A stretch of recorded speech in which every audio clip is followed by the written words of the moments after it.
Hello दोस्तों, आज हम कक्षा 5वीं विषय हिंदी पाठ क्रमांक 3 योग्य चुनाव का अध्ययन करेंगे।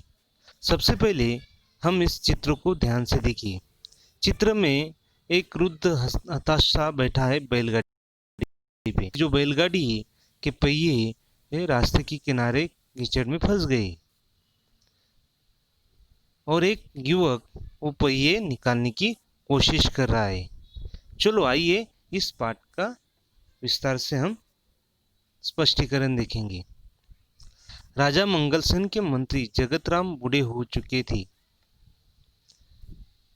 राजा का नाम मंगलसेन है और उसके मंत्री का नाम क्या है? जगतराम, जो बूढ़े हो चुके हैं।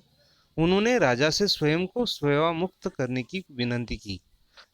राजा के जो मंत्री थे जगतराम, उन्होंने कहा कि मैं अभी बूढ़ा हो गया हूँ, तो मुझे अभी मुक्ति चाहिए, मुझे सेवा मुक्ति चाहिए।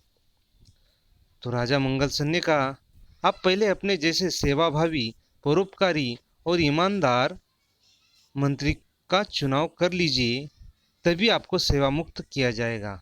यानी राजा मंगल सिंह के जो मंत्री थे जगतराम, वो बहुत ही, उनमें कौन से गुण थे? सेवा भाव, यानी अपने काम के प्रति दिलचस्पी और प्रामाणिकता, उसी तरह से परोपकारी और ईमानदारी, और वो एक ईमानदार थी।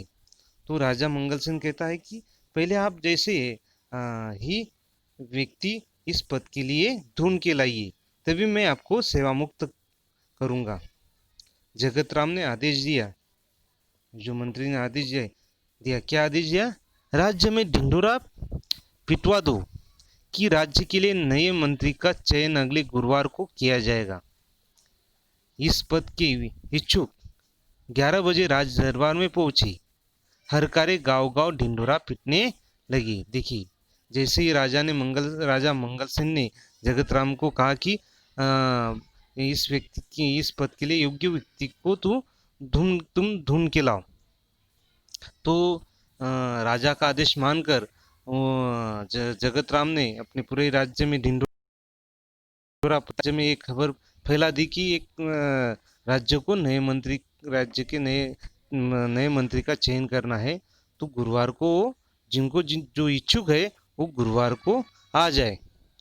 कितने बजे आ जाना है? 11 बजे राज दरबार में पहुंचने को उन्होंने बोला।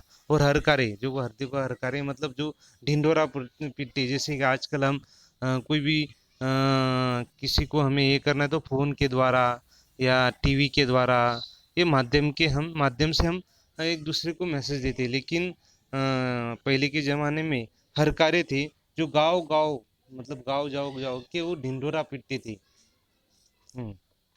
तो ढिंडोरा पीटकर उन्होंने ये मैसेज, ये जो संदेश था मंत्री का, वो पूरे राज्य में फैला दिया।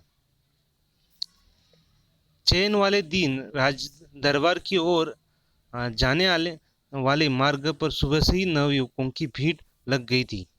सैकड़ों की संख्या में युवक दरबार की ओर जा रहे थे। इसी रास्ते पर एक तरफ एक वृद्ध हताश सा बैठा था।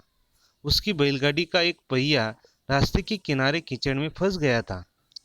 देखिए, जैसे ही मालूम हुआ कि राज्य को एक नया मंत्री चाहिए, तो बहुत सारे युवक इच्छुक थे, वो राज दरबार की ओर, मतलब जिस दिन नियुक्ति होने वाली थी, चयन होने वाला था, उसी दिन राज दरबार का जो रास्ता था, वो सैकड़ों युवक को राज दरबार की ओर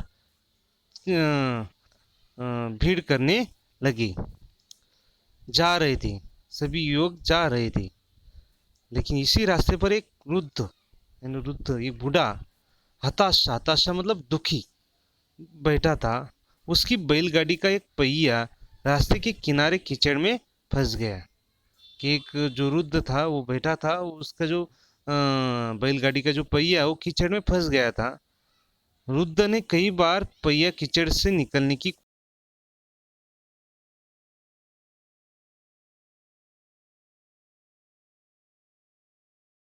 कोशिश। पद के अनेक उम्मीदवारों ने राज दरबार जाते समय यह दृश्य देखा, पर किसी ने भी वृद्ध की सहायता नहीं की। कि सब जो युवक जा रहे थे मंत्री बनने के लिए, मंत्री बनने का जो चयन होने वाला था राज दरबार में, उसकी ओर जा रहे थे, लेकिन किसी ने भी इस रुद्र को मदद नहीं की, उसकी तरफ मतलब सहायता के लिए भी बढ़ा नहीं।